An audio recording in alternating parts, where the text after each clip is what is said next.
Welcome to Stories from the Village of Nothing Much.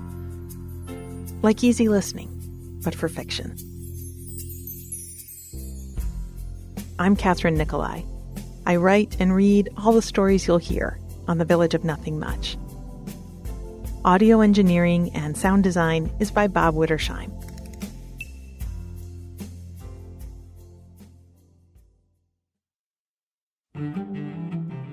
In our show notes, you'll find links to our ad-free premium version, our other shows, and our merch and partner products. It is a lovely day for a walk together, my friend. So I thought I'd take you for a little tour to some favorite spots in the Village of Nothing Much. If you're new around here, first of all, welcome. I'm so glad you're here. And second, how to describe this? This is like the grown-up version of Mr. Rogers' Neighborhood. Do you remember how the opening would show you that miniature model version of the streets? A little trolley car on its tracks and then zooming into his house? If you haven't seen it in a minute, treat yourself. It's lovely. Anyway, we're sort of building a neighborhood together through 7+ years of storytelling that give you a soft place to rest your mind. Maybe when the world is too much, or you just want to microdose some delight. And once a month, we step into that world a bit more literally. We take an actual walking tour together. I describe the setting, introduce you to some neighbors, and we just chat like old friends. You're welcome to listen while you walk, or from the comfort of your sofa or your commute. There's no wrong way to unwind with me. And now, just because I think it'll feel good, take a deep breath in through your nose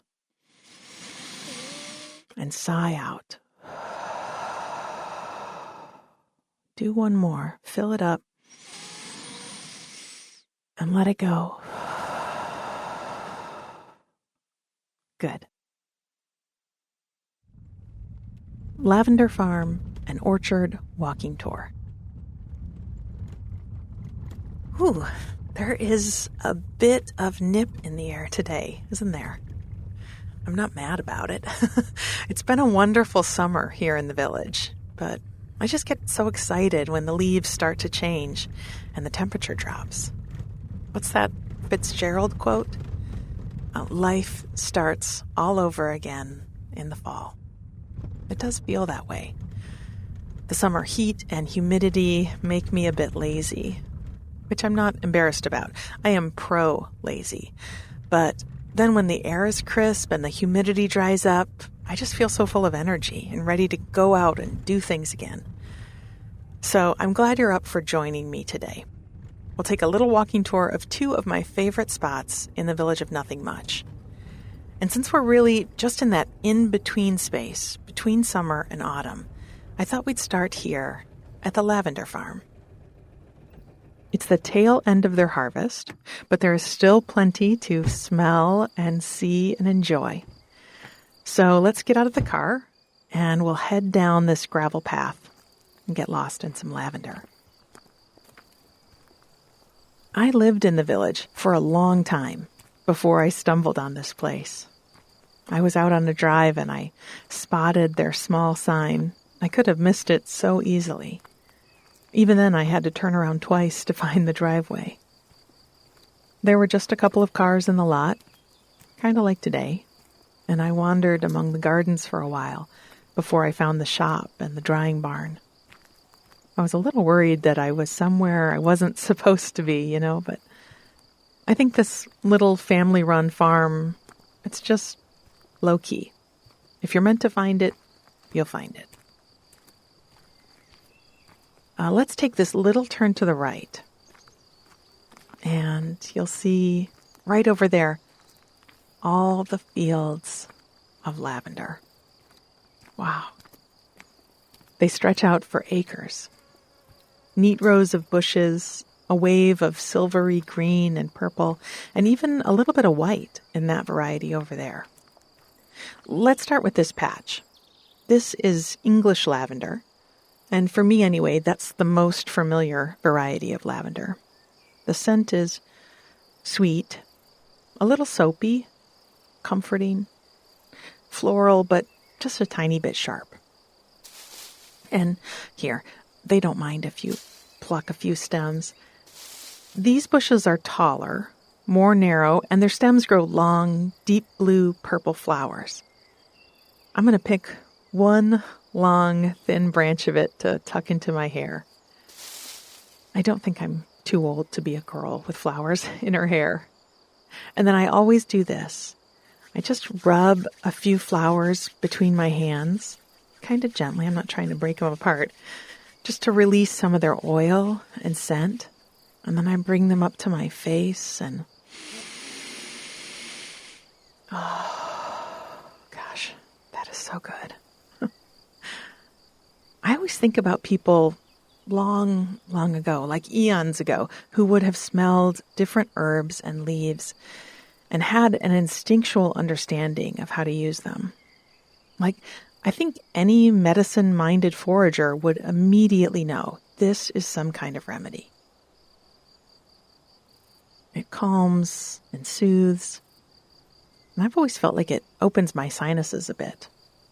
When I was 18 or 19 going to my first yoga classes, the teacher I had would place a drop of lavender right above our upper lips as we laid in Shavasana. And to this day, 25 years later, this scent brings me right back to the community center basement. Now, if we take this path, we'll come to the French lavender field. How is it different? I'm so glad you asked. I love to drop plant facts. So the scent of French lavender, it's a little more piney. It's sharper. It's less sweet. There's a touch of resin to it. And here, if you look, you'll notice that the flowers themselves, they're a softer purple than the English. And they have these really cute, ruffled, sort of rabbit ear-shaped petals around the top. I'm going to take another stem for my collection. The peak of the harvest here is between mid-June and mid-July, and I did come several times in that window. The fields were buzzing with fat bumblebees who sometimes pass out pollen drunk and sleep on the flower heads. The scent is so strong that you can smell it from the parking area. And that is when a lot of flower is cut for oil production. Then they shear back the plants, and it produces this second flush, a somewhat smaller bloom. It's a little bit of a more modest harvest, but still very fragrant and beautiful. Next, we're going to head over to this field. Notice that when you step back and let your eyes scan across the horizon here, you see a lot of purple, but also a lot of green, because there are fewer flowers than in the earlier days of summer. Next year, we can come at peak harvest, and the view will be almost entirely purple. That just makes me think, I had an aunt that we called Aunt Purple, not her given name, and I feel like a lot of families or neighborhoods have like one purple lady. You know what I mean? Like there's one person, and let's be honest, it's usually a lady, who is obsessed with the color purple and has a whole room of purple stuff or a whole house of it. And she wears a lot of it, if not exclusively purple clothes. Maybe her hair is purple. It's just got me thinking, where is our purple lady in the village? I'm just going to make a note for later. Okay, so this field. We're sort of touring a section of Europe, it seems. This field is full to bursting with Spanish lavender. I know, it isn't as well known, at least it wasn't to me. I'm sure there are lots of Spaniards who would feel differently. So this variety of lavender, the flowers are so cute. You know, they kind of remind me of those little round bumblebees. They're sort of plump, and they have this little crown of petals at the top that could be wings. I wonder if this is like a stick bug situation, like one evolved in response to the other. I need to find a resident bug expert in the village. Now smell this one. Go ahead and rub your hands through the blooms like we did before.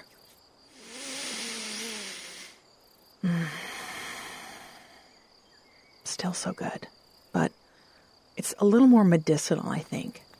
There's a little bit of camphor there, which makes sense, right? I mentioned how it helps me breathe easier, and that's a use of camphor. Another flower to add to my nosegay. Isn't that a great word? Or you can call it a posy, just as cute. I mean, I'm a writer, so I love words, but still, sometimes they just nail it. Yes, this little bouquet is called a nosegay, or a posy, or a buttonhole, or, wait for this one, a tussy mussy.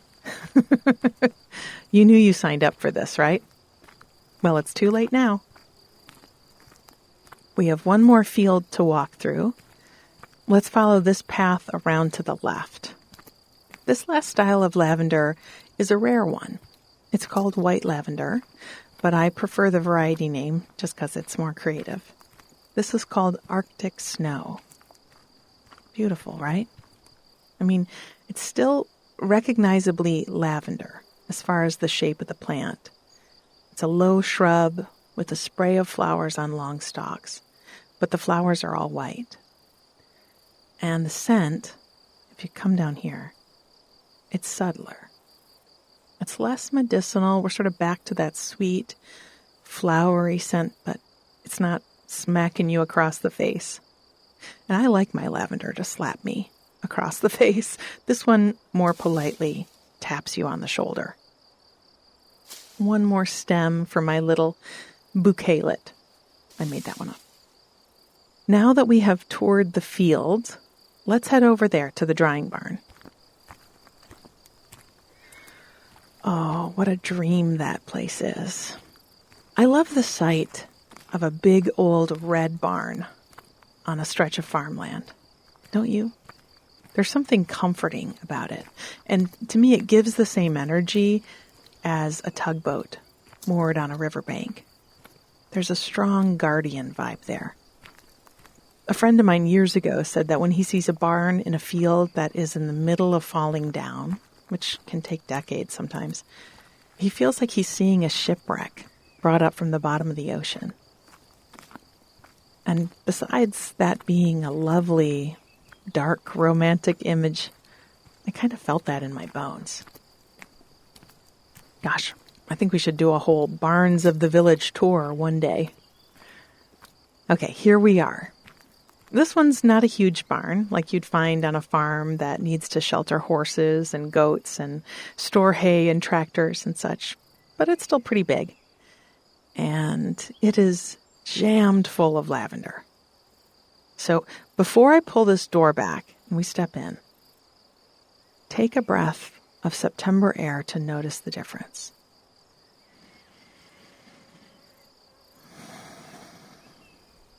Okay. Come on in. Breathe this with me.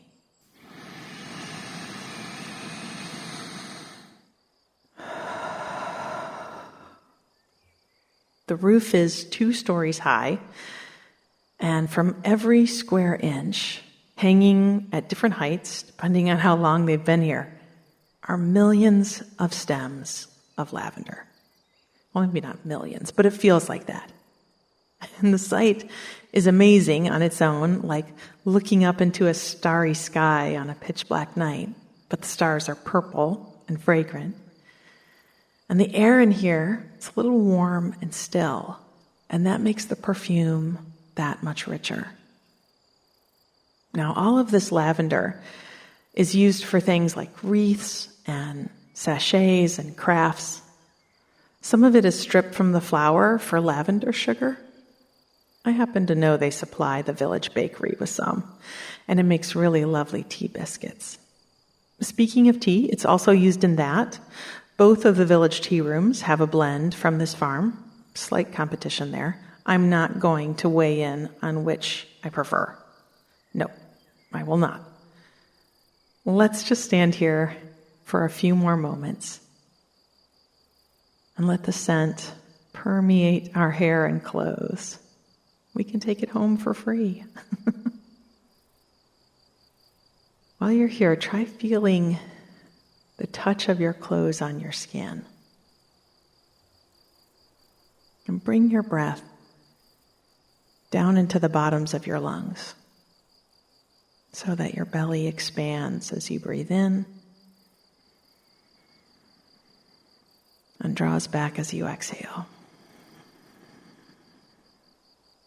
Soften your jaw, relax your shoulders, maybe even close your eyes if you feel safe. Yoga teacher, sneak attack. Guilty as charged. One more stop on our Lavender farm tour. Well, 2 more actually. Let's leave the barn, and of course, we will close the door as we weren't, say it with me, raised in a barn. And just around the corner is a beautiful sight. It's the distillery. It's made of copper, and in places you can still see that warm, burnished color. But most of it is green with verdigris. That is another great word. That has come to mean the color of patinated copper. Like think of the Statue of Liberty. But it literally means the green of Greece, like the nation. Verdigris. And while I often think of the blue of the sea and the white of the buildings of like Santorini, I can also imagine how vibrant the plant life must be on those Ionian islands. Boy, I wander off, don't I? Anyway, this big, I'd say 6-foot tall still, has a large copper kettle or boiler that they fill tightly with fresh lavender. And then water is boiled underneath it so that the steam works its way up through the flowers and releases the oil from them.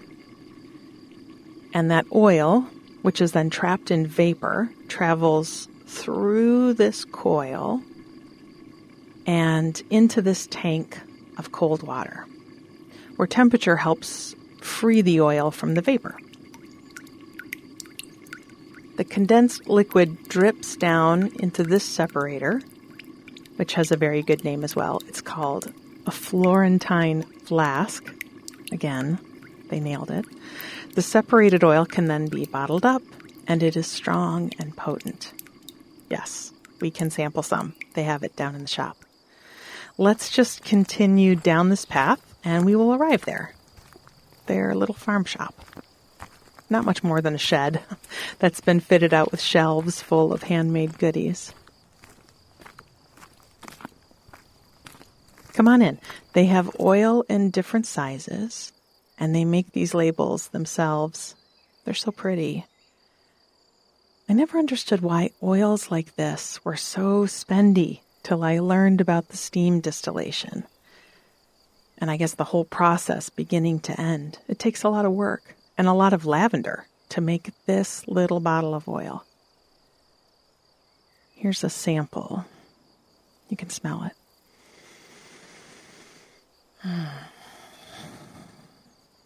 It's like a concentrated form of what we smelled in the drying barn. They have these roller bottles, or for a little less moolah, you can buy these sprays. They mix the oil with distilled water. It's better for spraying on your linens and pillows. And they also make soap and candles. Oh, and here's that lavender sugar I told you about. I think I'm going to get a jar of that. Imagine having that on your tea tray. An afternoon cuppa would feel proper fancy. Listen, I have a little surprise. We aren't driving to the next location. Nope. This weekend, they're running a hayride between the lavender farm and the apple orchard. And I think we have a tractor to catch in about 10 minutes. So go ahead and make your purchases, and when you're done, just follow the path down that way. I'll save you a seat on a hay bale.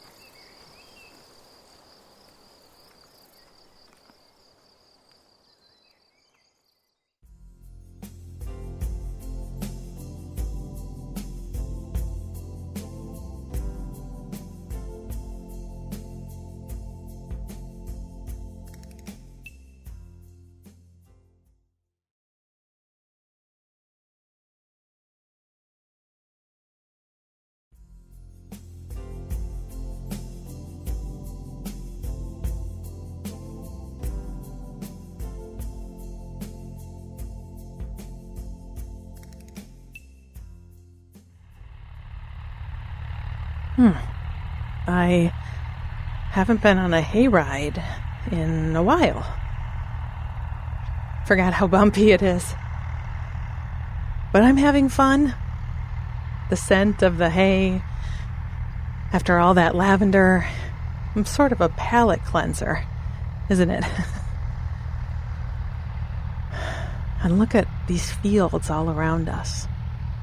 The corn has been mowed down. I think they grow soybeans over in that one. And way over there you can see hay bales set out to dry. Not many trees are changing yet, but the ones that are feel so bright and beautiful, surrounded by all that green. From this vantage point, through these open fields, you can see where the creeks run. Like right there. There are cattails growing from their banks. I bet there are frogs and turtles living their best lives in that creek. Oh, it looks like we're almost to the orchard now. You can start to see the even rows of the apple trees ahead. I love the way apple trees look. They're sort of low, crouching trees, and their branches are crooked and knobbly. It's sort of perfect timing that the harvest comes in the autumn when we're ready for the spookiness, because these trees, they're a little spooky, and I say that as a compliment. Ooh, the orchard is a bit busier than the farm, that's for sure. Lots of cars and bikes are parked in their lot, and I can see quite a few people walking through the fields to pick their own apples. A few autumns back, this place got new owners, and it's really flourished under their watch. Have you been to the village fair for the giant vegetable competition? We should go together next summer. Well, there is one particular village family that has taken more blue ribbons than any other, and some of the new generation bought this orchard when the previous owners retired. Since then, the apple trees and the pumpkin patch have had bumper crops and delicious yields.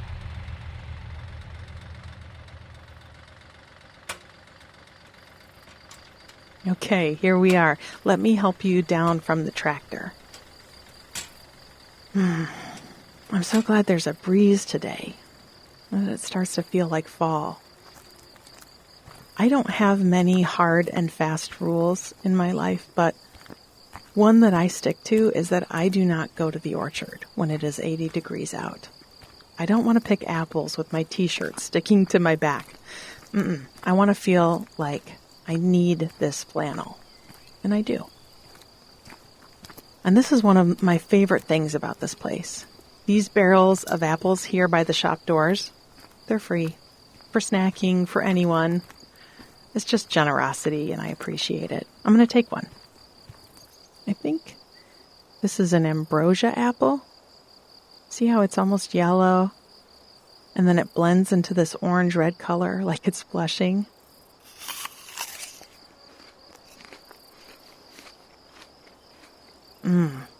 Boy, it is so good. It's really crisp and just a bit tart and citrusy and sweet like honey. I'm going to take another for the tractor ride back. They also have Jonah Gold, Empires, and Sweet Tangos. I read that it takes 20 to 30 years to create a new variety of apples. I mean, it makes sense. It's not like lettuce that pops up weeks after you've planted it. You've got to grow a whole tree to taste the fruit, and then refine and graft to make the blend you want, and then you have to keep grafting to make more. You don't just grow the new trees from seeds. I bet the new owners are working on a village varietal. I guess we'll just have to be really patient to get to taste it one day. Let's head into the shop.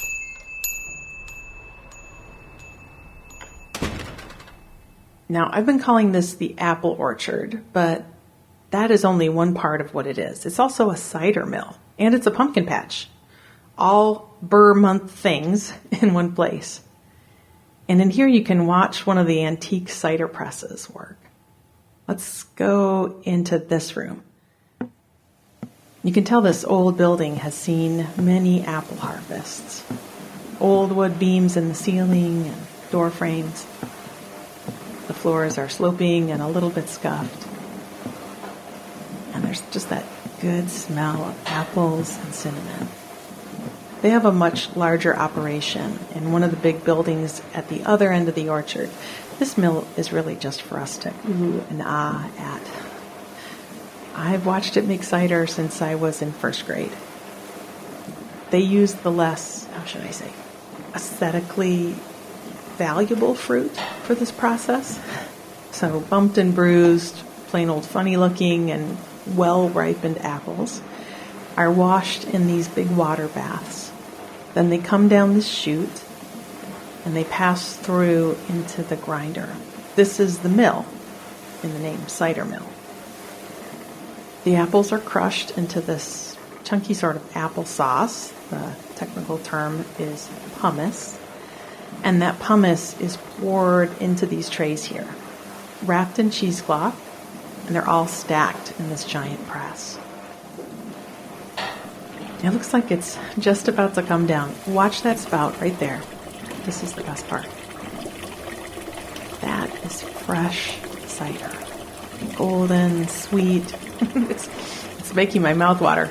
Hang on, I'll grab us a couple of cold cups of it. Be right back.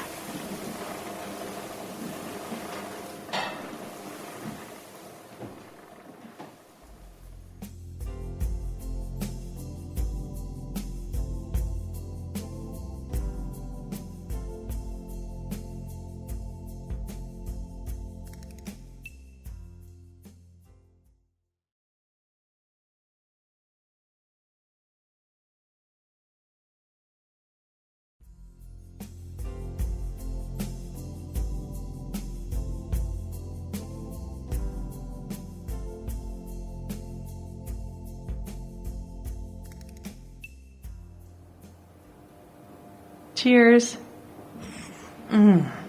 That's so good. In high school, there was a cider mill between the school and home, and almost every day in the fall we would stop there after class. There were free apples from the bin, a bag of hot, plain donuts, and every one of us would get a quart of cider to drink on the way home. It just feels like, you know, when your character levels up in a video game and the energy bar goes doot, doot, doot, doot, doot, all the way back up to full? That's how I feel when I drink cider. I've written several stories about the cider mill and school kids getting their fresh cups of it. And our villagers in the UK have frequently written concerned emails about why we were giving children alcohol. And we do have alcoholic cider in the US, but it is much less common than the fresh, unfermented sort. So when we just say cider, we pretty much never mean the alcoholic version. We call that hard cider. So not to fear, the children of the village are safe, though they probably are a little sticky. I know we've already done a good bit of field walking today, but can you go for a little more? We can stop back here at the shop after. That way we don't have to carry our pecks of apples and gallons of cider around with us. I mean, I might be projecting there. I'm definitely stocking up. Okay, great. So through this big back door, we can go right down into the rows of trees.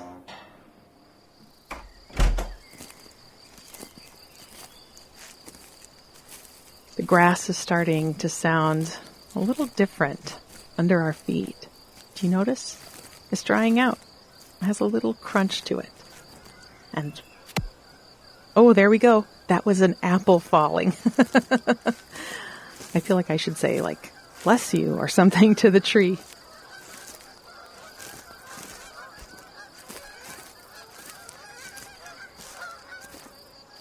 It smells so good out here. Now, just beyond this line of trees, we should find, here we are, the pumpkin patch. I know a little bit about growing a patch like this, and it does look like a chaotic consortium of orange octopi. Phew, bit pleased with myself for that sentence.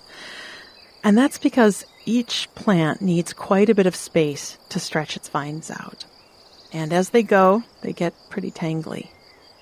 They can grow 10 to 20 feet over the summer, so all these plants were once neatly and distantly spaced out. Well, let's walk over here. There are some nearly ripe gourds. Squat down here with me. Feel how the stems are prickly? That actually helps them climb and grow. They can sort of grab the ground and other surfaces to spread out. And notice, close to the pumpkin, the stem is pretty woody. That's a sign that we're pretty much ready to cut this and haul it to the field so it can find its Halloween family. After they're cut, though, they are left to cure a bit longer in the field, just a couple days. That helps them last longer after they've been picked.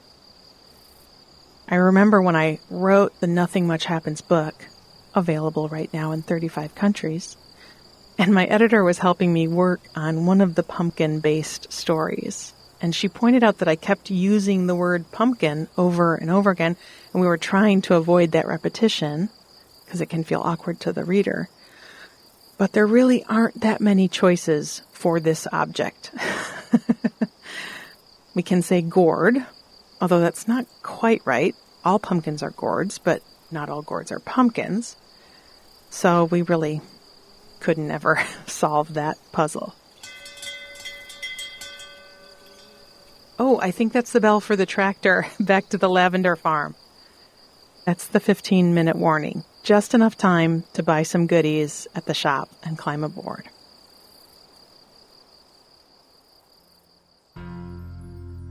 Listen, I hope you enjoyed our walking tour today. I really did. There are still so many places in the village that I want to show you. And getting a bit of fresh air and exercise while we do it, that's the cherry on top. Now, I'm taking a little break from this show for the rest of the month, trying to take my own advice about rest and refilling my cup. But save the date, the first Monday of next month. Another walking tour, and it will feature some special stops. After all, it will be October, spooky season, if that's any indication of the kind of fun we'll get up to. For now, let's get our apples and get back on the road.